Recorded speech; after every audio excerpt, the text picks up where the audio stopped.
Usage contenu partagé avec public. Mon père, Jacques Blais, était une force de la nature, un homme fort du Québec, un agriculteur ambitieux, un homme de valeur, un défendeur de l'agriculture, un homme qui a même été ostracisé par le pouvoir gouvernemental et de l'UPA parce qu'il s'est tenu debout pour la justice. Mon père est né en 1939, il faisait partie du premier groupe cible pour l'injection expérimentale dangereuse, donc le premier groupe cible pour la propagande de peur sur la fausse pandémie, le groupe de nos vieux, c'est-à-dire ceux qui ont bâti notre patrie. Mon père a reçu une première dose en ayant confiance en François Legault. Après la première dose, mon père ne s'est pas senti bien, il en a parlé à ma mère, son épouse. Un de ses enfants, moi, était avocate experte en droit de la santé et alerta publiquement. Ma mère aussi faisait partie du premier groupe cible, elle a convaincu son mari de bien se protéger. Mon père est allé chercher sa deuxième dose. Quelques mois plus tard, l'enfer arriva sur mon père, de la souffrance constante, de la souffrance dans tout son corps, il ne réussissait plus à marcher ou avec un support et un effort de guerre, il souffrait couché, le martyr. Il s'est fait hospitaliser, ils lui ont passé tous les tests, les médecins ne pouvaient rien faire parce que cela n'était pas causé d'une maladie naturelle, cela était causé par l'injection expérimentale dangereuse. Il a souffert l'enfer pendant plus de 2 ans.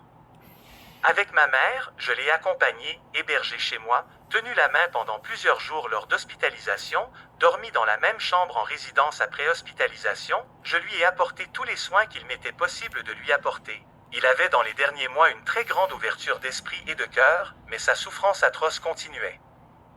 Après plus de 2 ans, il a choisi de quitter la Terre, mais il ne nous a pas quittés. Le 19 janvier 2024, il y a maintenant près d'1 an, le décès de mon père a été constaté. Par respect pour ma famille et leur capacité future de comprendre, j'ai attendu avant d'écrire, 1 an permet de faire les étapes de deuil, pour ensuite avoir la capacité de recevoir la vérité. ONATU accent aigu MON père, par cette injection expérimentale dangereuse. Certains d'entre eux sont criminels, d'autres négligents, d'autres des inconscients. Tous doivent faire un acte de repentance ou démissionner de leurs responsabilités constitutionnelles ou publiques. Je t'aime papa. Lucie Perrault, Hélène Morin et 781 autres. Comprends ta détermination, avec raison, respect Gloriane. 10 heures. UL bel hommage. Et tu expliques très bien les effets négatifs du vaccin. Je devrais dire du poison. Un homme plus grand que nature, un homme déterminé, un homme droit, un homme de conviction, Gloriane, tu as raison d'en être fière. Désolé d'entendre ton histoire triste et le décès de ton père.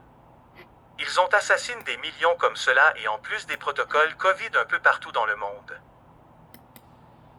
Mes sympathiques Soxo et bon courage et merci pour tout ce que tu fais. 10 heures. J'aime,